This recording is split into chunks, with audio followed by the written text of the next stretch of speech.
Thank you very much for that warm introduction, and good morning, everybody. Let me say a warm thank you to the International Metropolis Steering Committee and all of you who've made it possible for us to be here. And I want to say a particular thank you to the people who opened our session this morning, the indigenous groups and representatives, and I think set a tone that was extraordinarily important for our discussion, as well as the parliamentary secretary, who said better than I think any of us could say why it's important to look at the potential and the promise of migration and the opportunities that it affords. When so much of the discourse today is so negative, we often forget about the tremendous opportunities that migration means, not only for the individual migrants, but for the societies to which they come, the communities, and to their origin communities, as my colleague from UNHCR mentioned, not least of which because of the remittances they send home, but so much more in connecting our societies. So I'll be focusing, as was indicated, on the Global Compact for Safe, Orderly, and Regular Migration, and I'd like to focus on three key aspects. First, the quest, and that's the title of this session, and the quest for governance in the migration area has been a long one, and I'll come to that in a moment. Second, the content of this Global Compact for Migration. What is it? What makes it different from what we've had up until now? And third and finally, the continuation of that quest, because it's not something that is done and finished and put on a shelf and all problems are solved. Not at all. So let me begin with the quest. Very much in contrast to what we have at the global level with respect to refugees, with the 1951 Refugee Convention, 67 Protocol, regional refugee instruments, a whole governance framework structure that is well accepted around the world, and an institution that helps work with governments and on behalf of refugees to ensure its effective realization. The world of migration has been messier. There has not been, at the global level, a central organizing document, a framework that guides the international community on migration issues. That's not to say there haven't been attempts, and not to say that there haven't been successes in specific areas. For example, many of you will be aware of the 1990 Convention on the Rights of All Migrant Workers and members of their families, an important instrument governing migrants as workers, regrettably not well ratified or implemented, and particularly not by any major destination countries. You may be aware of the 2000 Palermo Protocols on trafficking and smuggling, addressing the particular situations of migrants in those contexts. Very important instruments. There are others. Of course, human rights law applies to migrants as human beings. Labor law applies to migrants as workers, and there's even dedicated ILO instruments on the situation of migrant workers. But there has not been an overarching framework that looks at the full process of migration and the many different types and situations of migrants. Certainly, the majority of migrants are engaged in remunerative activity, but not all are migrant workers. Some are students, some are joining family members, some are fleeing, but not for the reasons articulated in the Refugee Convention, and are nonetheless quite vulnerable, either because of the reasons they left their countries.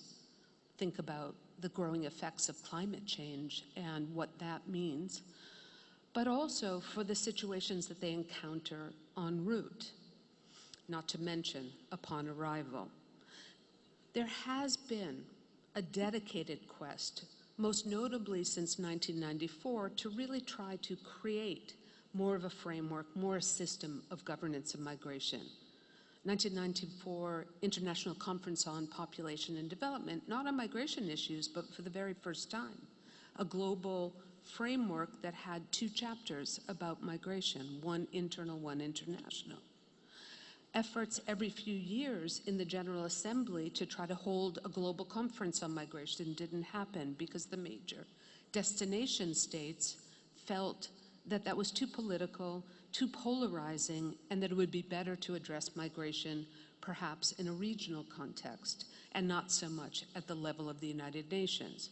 We saw the proliferation and the spreading of informal gatherings of states, regional consultative processes on migration, because there was clearly a recognition that no state can manage migration effectively on its own. By its very nature, it's trans-border and involves multiple states. And in today's increasingly globalized world, people are moving from much further locations and to many more destinations than was ever the case before, meaning that the phenomena is more global, and the need for its governance needs to address those levels as well. So the quest has sped up in the last several years, most notably with the work first of the Swiss government with the Bern Initiative and Kofi Annan's convening of a global commission on international migration in the early 2000s, and then very quickly with the appointment of Peter Sutherland as the first special representative of the Secretary General, convening of a first high-level dialogue on international migration and development in 2006, convening the Global Forum on Migration and Development. I know this sounds like a lot of acronyms and a lot of things.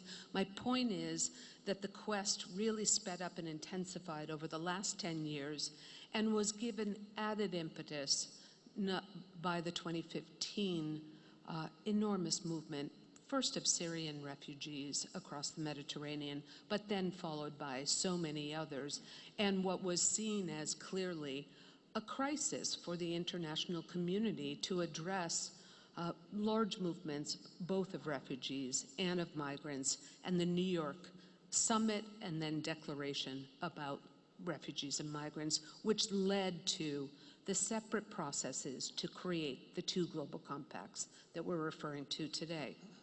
That's how we got started on the quest for a global compact for migration. And it's interesting to note that it's called a global compact on safe, orderly, and regular migration. That term decided by the General Assembly in 2016, echoes directly Sustainable Development Goal and Target 10.7, in which governments committed to facilitate safe, regular, orderly migration through planned and well-managed migration policies. So in many respects, what we have in the Global Compact is that articulation of what are planned and well-managed migration policies. So that brings me to my second point, which is the content of the Global Compact for migration. As was said already, it was developed through a state-led process. There was a 2-year period, first of inclusive consultations, not only with governments around the world, but also with non-governmental stakeholders, UN partners, civil society, migrants, diaspora groups, private sector, academia, parliamentarians, national human rights institutions, to really get views on particular themes, particular regional experiences, recognizing that migration doesn't just occur in one way around the world, that there are absolutely regional and national particularities and experiences and priorities that need to be taken into account, and culminating, of course, with the actual negotiation and, in fact, adoption of the compact. The compact itself is non-binding, as you know. It's not a treaty. It's not a convention. It doesn't have an enforcement mechanism.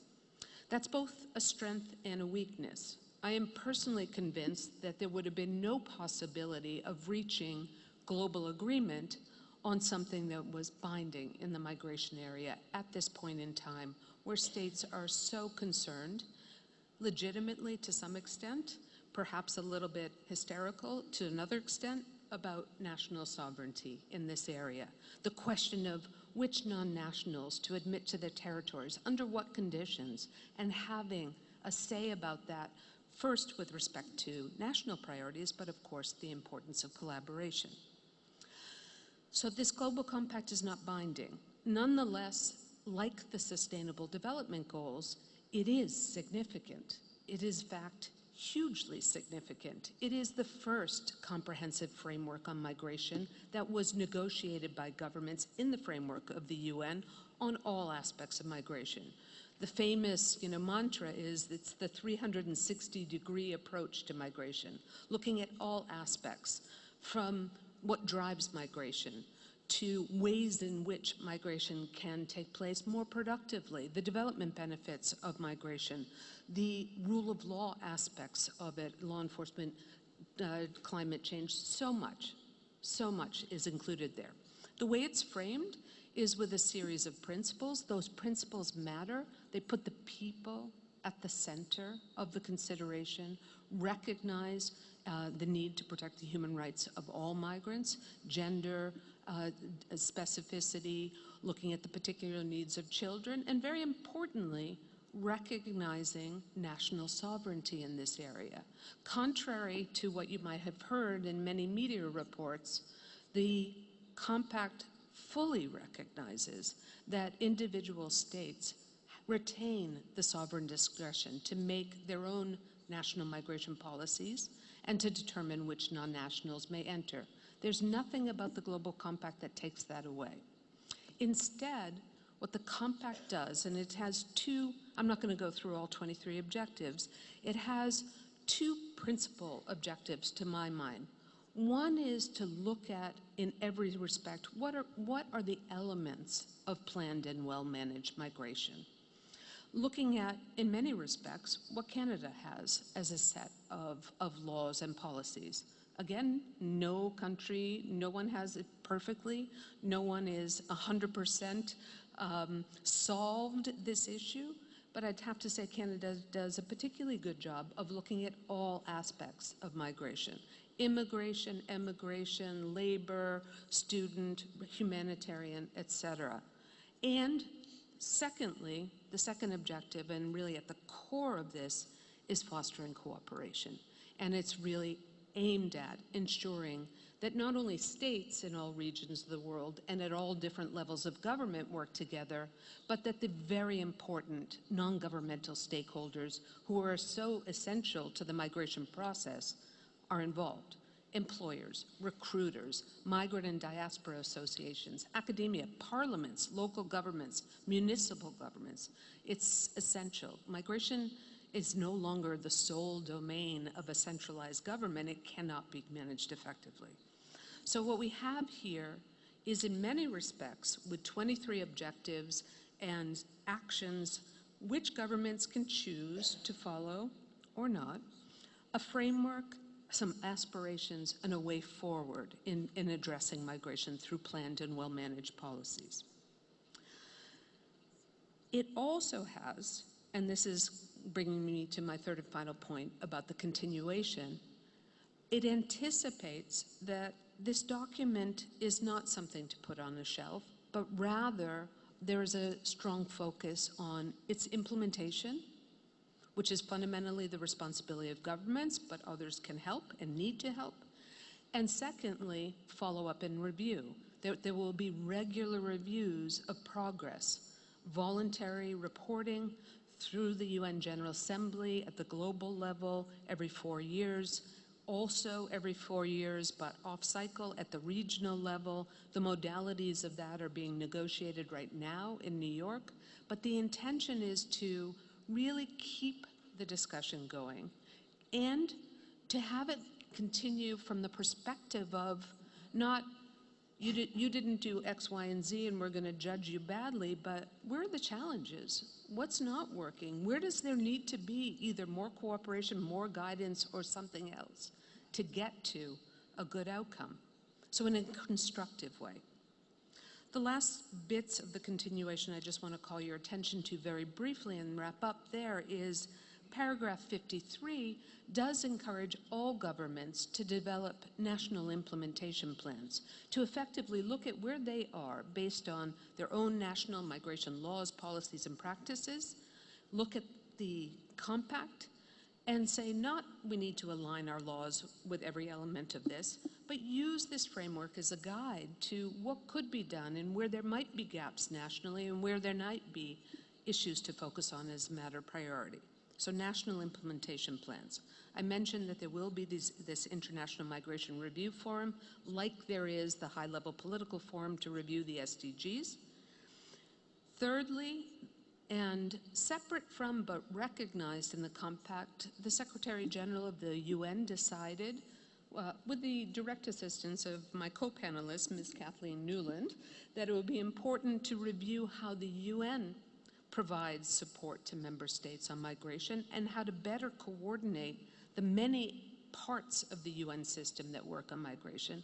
And he decided to create a new UN network on migration and put IOM as its coordinator and secretariat, but very much bring in all the other entities that have an important role. That's going to be an important component going forward. It's early days. And then the final thing that I'd like to say is that the compact specifically contemplates that there will be a capacity building mechanism, recognizing that there is this need for continuous learning and sharing, and that many states and other actors need their capacities reinforced. And so a capacity building mechanism managed by the network includes three components: a knowledge platform, a connection hub, and some seed funding. And all of that's about to be launched and get up and running in the coming weeks. We hope very much that this will continue to be dynamic. We have no doubt that it is challenging. We're in a difficult political moment here, no question. But I think it's extraordinarily important that we recognize what the parliamentary secretary said about the promise and the opportunity of migration. And that will only really be realized. And I'm not talking about just economic opportunity. I'm talking about human potential, particularly as we move forward into a world where the world of work is changing, where demographics are changing, where the kinds of displacement that the world is facing is very different in many respects from what was envisioned in the immediate post-war world. We need to work together, and we need to do so in a genuine spirit of cooperation. And this is our tool to help get started. Thank you very much. Look forward to your questions.